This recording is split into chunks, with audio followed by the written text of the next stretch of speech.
কিছু মেয়ে মানুষদের ভাগ্য এত ভালো যে ভালো স্বামী, ভালো শ্বশুর, ভালো শাশুড়ি, ভালো ননদ, ভালো দেবর এসব পেয়েও তাদেরকে মূল্যায়ন করতে পারে না। তাদের নামে হাজারটা অভিযোগ রাখে, মানে হাজার ভালো থাকার পরও তাদের প্রতি অভিযোগের আর শেষ নাই। এটা হয়েছে কিছু মেয়ে মানুষের বদ অভ্যাস। আর অনেক মেয়েরা তো অনেক কষ্টে শ্বশুরবাড়ির সব কিছু ম্যানেজ করে সবার সাথে চলার চেষ্টা করে, ভালো থাকার চেষ্টা করে, ভালো কিছু করার চেষ্টা করে, তারপরও কিন্তু তাদের ভাগ্যে ভালো কিছু হয় না। আসলে সমস্যা তো নিজের বাড়িতেও থাকে, নিজের ভাই বোনদের সাথেও তো অনেক হয়, তাই না? সেটাকে কিছু মনে করে না। ওই যে ননদ, তারপর হইছে ননাস, এরপর হইছে শ্বশুর শাশুড়িরা হাজারো ভালো কিছু করার পরও সে সেটাকে ভালো চোখে দেখে না, আর ভালো কিছু ভাবতেও পারে না।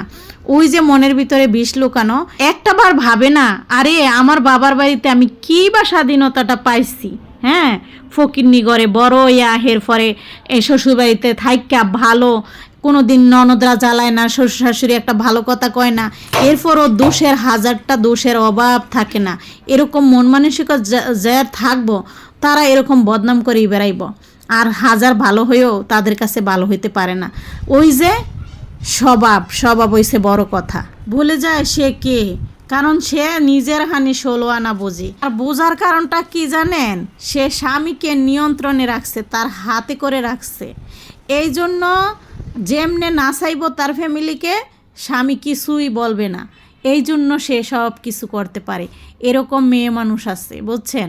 সে মনে করে সবাইকে কুকুর বিড়াল, ওদেরকে আমি সিটাপোটা দিমু আর ওরা হইছে ওডি গ্রহণ করবে, এরকম চিন্তা চেতনা, এরকম ভাবনা চিন্তা নিয়ে তার ছেলে মেয়েদের কানে বিষ ডালে, আর তাদের মনে খারাপ চিন্তা ভাবনা ঢুকায়, মন্তব্য বাজে কথাবার্তা শিখাইব।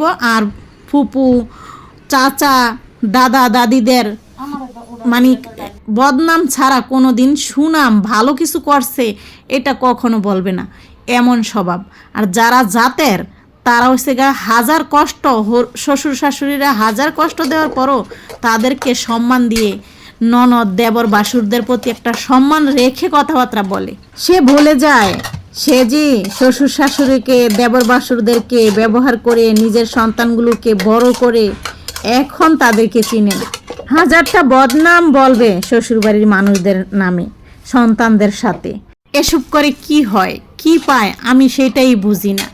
আসলে যতই বদনাম করুক, আত্মীয় স্বজন কি কখনো ছিন্ন করা যায়? যায় না।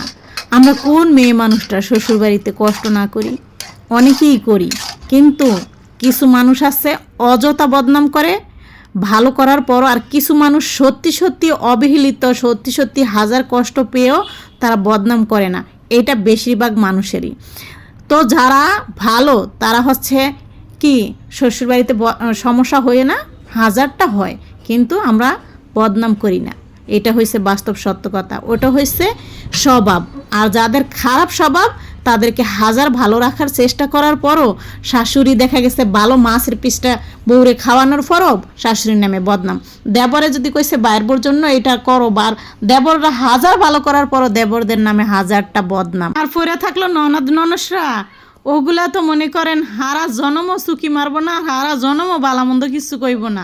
যদি বাপ মারে নিয়ে দুই একটা উচিত কথা কয় তাইলেই হয়েছে সমস্যা। ও মা গো, অগমতন খারাপ মানুষই নাই। কোনডে কোন আত্মীয় স্বজন আছে গো তার কাছে ফোন করে করে বদনাম কইব, আর কইব আমি এত বছর খাইছি। আরে সবাই বালা দিকে না খাইছো, নাইলে কি খাইতে পারতি? এটা বুঝোস না কে? সবই বুঝে, হুদ্দা হুদি বদনাম করে কে লিগা? ওই যে কুত্তা বিলাই আছে না বাপের বাড়ি, ওডি লে সেগে সেগে খাওয়ান লাগবো না? কারণ ওডি লে দেখে খাওয়ানোর মতো একটা মন মানসিকতা লাগে। আমরা আত্মীয় স্বজন লে কি খাই না? কিছু মানুষ আছে লুকায় খাইতে পছন্দ করে, হ্যাঁ গো লইগা যত জ্বালা যন্ত্রণা।